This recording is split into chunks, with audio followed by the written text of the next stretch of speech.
अनुजा तिथे त्यांच्यासोबत आहेत, जाऊयात थेट तिथे. हर्षदा, इथे एक शिवसैनिक मला भेटलेले आहेत या सगळ्या सभेमध्ये. म्हणजे अपेक्षा नव्हतीच की इथे शिवसैनिक असतील, कारण की हा मनसेचा मेळावा आहे. जसं दसरा मेळाव्याला सुद्धा फक्त शिवसैनिक होते, त्याच पद्धतीने इथे हेच अपेक्षा होती की पाडव्या मेळाव्याला सुद्धा फक्त मनसैनिक असतील. पण एक शिवसैनिक सापडलेला आहे, गमच्यामुळे सापडणं सोपं झालेलं आहे. का शिवसैनिक कशाला आलेला आहे मनसेच्या मेळाव्याला? राजसाहेब ठाकरे किंवा उद्धव साहेब ठाकरे मुख्यमंत्री व्हावे ही माझी इच्छा आहे. आणि मी एकविरा आई चरणी शपथ घेतली आहे की दोन्हीपैकी कोणीतरी मुख्यमंत्री व्हावेच. दोघांपैकी कुठले तरी ठाकरे मुख्यमंत्री व्हावे अशी माझी इच्छा आहे की व्हावेच ते. बरं, मग तुम्ही एकटेच का आलात? बाकीच्या शिवसैनिकांना नाही वाटत असं? काही शिवसैनिक आले आहेत ना, इकडे तिकडे आहेत, भरपूर शिवसैनिक आले आहेत. कुठचे आहात तुम्ही? मी नांदेडचा आहे, तसं राहतो पनवेलमध्ये. मुंबईमधले शिवसैनिक नाही आले तिकडे? आलेले आहेत मॅडम, पलीकडे साईडला भरपूर शिवसैनिक आहेत. आम्ही होतो इथे, आता फिरतोय इथे, आता सगळे नजर टाकली तर सगळे मनसैनिकाचे, तुम्ही एकटे शिवसैनिक. आणि एक विचार जर करायला गेलं ना, हे जेवढे मनसे सैनिक आहेत ते मनसे सैनिक पण आहेत आणि शिवसैनिक पण आहेत, ते दोन्ही पण आहेत. त्यांच्या एक काळजामध्ये शिवसेना पण आहे आणि मनसे पण, राजसाहेब पण आहेत आणि उद्धव साहेब पण, दोघे पण त्यांच्या काळजामध्ये सेम आहेत, सारखेच आहेत. मनसैनिकांकडनं तर आरोप झालेले आहेत की शिवसेनेने अपेक्षित अशी मदत ही मुंबई महापालिकेमध्ये केली नाही. तसं नाही मॅडम, म्हणजे मदत सगळ्यांनी मदत केली आहे, पण इकडे बघा मदत सर्वांनीच केलेली आहे. आमच्या ठाकरे सेनेने नेत्यांनी हे उघडपणे बोलून दाखवले. कल्याण डोंबिवलीमध्ये बंडखोरी झाली, मुंबईमध्ये सुद्धा बऱ्याचदा ह्याच्याबद्दल उल्लेख केलेला आहे की छुप्या पद्धतीने दुसऱ्याला पाठिंबा देण्यात आलेला आहे वगैरे, असे सगळे झालेत आरोप. नाही, आमचे शिवसैनिक कट्टर शिवसैनिक आहेत, तसे करणारच नाही. कारण का आमचे जेवढे पण शिवसैनिक आहेत, तुम्ही अनुभव घेतलेला आहे की आमचे 40 जण गद्दार होते, ते तर शिवसेना सोडून गेलेत. जे आहेत ते कट्टर शिवसैनिक आहेत, ते कधीच असा धोका देणारच नाही. आता तर खासदार पण फुटतात, पैसा देऊन तर सगळंच फोडत आहेत. 50-50 कोटी देऊन आमचे 40 आमदार फोडले त्यांनी. एकनाथ शिंदे फोडला. निष्ठा ठेवून का नाही राहू शकत?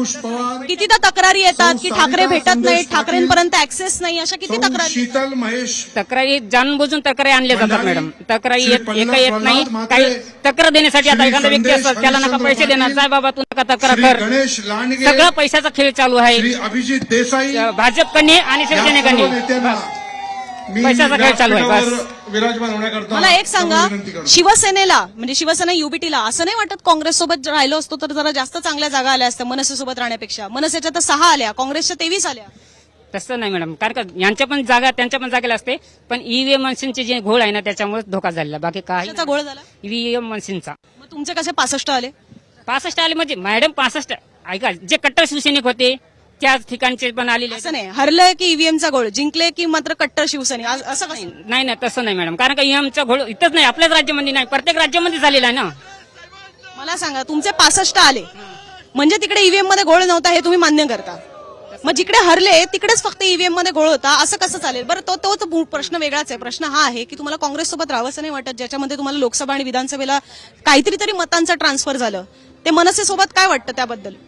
मनसेसोबत काय ते ट्रान्सफर झालं त्यांच्यासोबत झाले मॅडम, पण मनसेसोबत काहीच नाही वाटत. मनसे म्हणजे आमचाच पक्ष आहे.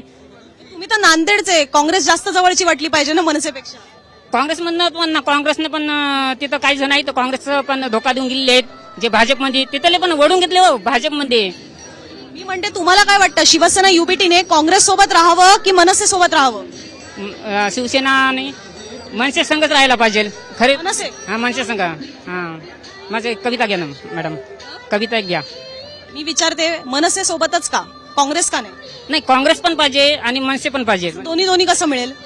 बघा मॅडम, कसं काय, जे काँग्रेस आहे ना, जे काँग्रेस पक्ष आहे ना, तो नका जातीभेद करत नाही. हा, आणि सगळ्या जातीभेद करणारा भाजप पक्ष आहे. तुम्ही बघता रोजच्या रोज निलेश राणे तोंडात येईल ते बघतो, बरोबर आहे. तुम्ही परत प्रश्न भरकटवताय. मी विचारते, मनसे की काँग्रेस, दोघांपैकी एक पर्याय निवडायचा शिवसेना युबीटीला, मग कुठला? त्यांना जर निवडायचं राहिलं तर माझी माझ्या काळजातून जर मी सांगितलं तर त्यांनी मनसेच निवडायला पाहिजे. का? कारण का मनसे सारखा पक्ष एकदम मजबूत आणि रोखठोक बोलणारा पक्ष काही नाही.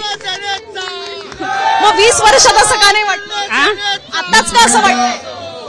आताच म्हणजे पहिल्यापासून आमची तर इच्छा होती की पहिल्यापासून राजसाहेब आणि उद्धव साहेब एकत्र यायला पाहिजे, आमची पहिल्यापासून इच्छा होती. पहिल्यापासून इच्छा होती, पण काही कारण होतं त्याच्यामध्ये आले नाहीत. आता एकत्र आले, आता अजून एकत्र राहतील आणि पुढे जातील. मला वाटतं एकत्र राहतील. आधी एकमेकांच्या घरी वरचेवर जायचे, कौटुंबिक सोहळ्यांना दिसायचे. आता गेल्या 2 महिन्यात एकदा पण एकत्र दिसलेलं नाहीये. असं नाही मॅडम, त्यांचे काही कामं चालू आहेत, स्वतःचे प्रचार वगैरे करणं चालू आहे, त्याच्यामुळे ते प्रचार नाहीये. 5 जुलैला ते पहिल्यांदा एकत्र आले. त्याच्यानंतर पहिल्या 6 महिन्यांमध्ये काहीही निवडणुका नव्हत्या. ते कौटुंबिक कार्यक्रमांना एकत्र यायचे, सणाला एकत्र यायचे. आज आता पाडवा आहे, कुठे घेतली एकमेकांची भेट? विशेष करून तसं नाही काय, त्यांच्या काय उद्धव साहेबांची पण काही कामं असतील इकडे तिकडे, त्याच्यामुळे आले नसतील. पाडव्याला कसली आली कामं? तेव्हा दिवाळी होत्या तेव्हा भेटले. मधले अनेक सण होते त्यावेळेला उद्धव ठाकरे, राज ठाकरे भेटले. मग आज पाडवा आहे, मराठी भाषा दिन झाला, तेव्हा दोन्ही भाऊ आम्हाला एकत्र नाही दिसले. तुम्हाला सगळ्या प्रश्नाचं उत्तर मिळेल अजून काही दिवसानंतर. ज्यावेळेस नका एक सभा येईल ना दुसरी, त्या सभेला दोन्ही भाऊ तुम्हाला एकत्र दिसतील. आता काय आहे सभेला कारण काय? आता डायरेक्ट शिवसेनेचा वर्धापन दिन आहे, मध्ये काही कारणच नाही सभेत. कारण हा एक कारण, एक सगळ्यात मोठं एक कारण आहे, त्या 40 गद्दाराकडनं आम्हाला शिवसेना वडवून आणायची आहे. ज्या दिवशी वडून येईल ना त्या दिवशी दोन्ही भाऊ एकत्र राहतील. मनसैनिकांना का आनंद होतो शिवसेनेचं धनुष्यबाण परत आलं तर?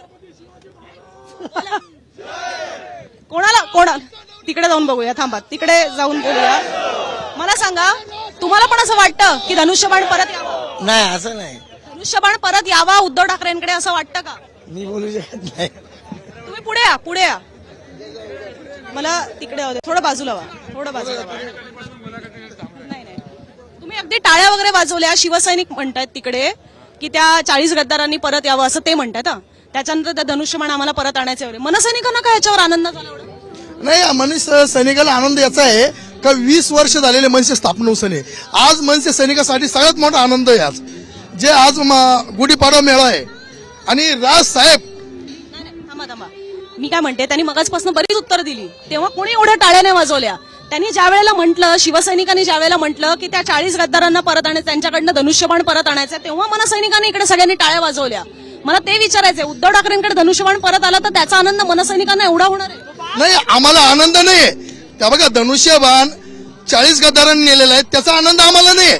आम्हाला आनंद गुढीपाडवा मेळ्याचा, राज साहेबांचं भाषण आम्हाला ऐकायचं आहे. आम्ही संभाजीनगरहून आलेले, कन्नड तालुका, मी मनसेचा तालुका अध्यक्ष आहे. आमच्यासाठी राज साहेब महत्वाचे, राज साहेबांचे विचार महत्वाचा आहे, राज साहेबांचं नेतृत्व महत्वाचं आहे. बघा, राज साहेबांच्या विचारापुढे हे जे सगळे गद्दार आहे हे काहीच नाही मॅडम. राज साहेबांचे जे विचार आज महाराष्ट्र, राज ठाकरे एकनाथ शिंदेना जाऊन भेटतात, ते तर उद्धव ठाकरे तर एकनाथ शिंदेना सुद्धा गद्दार म्हणत होते. मग त्याच एकनाथ शिंदेना राज ठाकरे भेटतात.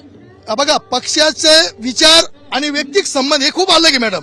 आता बघा, राज साहेब हे मनसेचे प्रमुख आहे.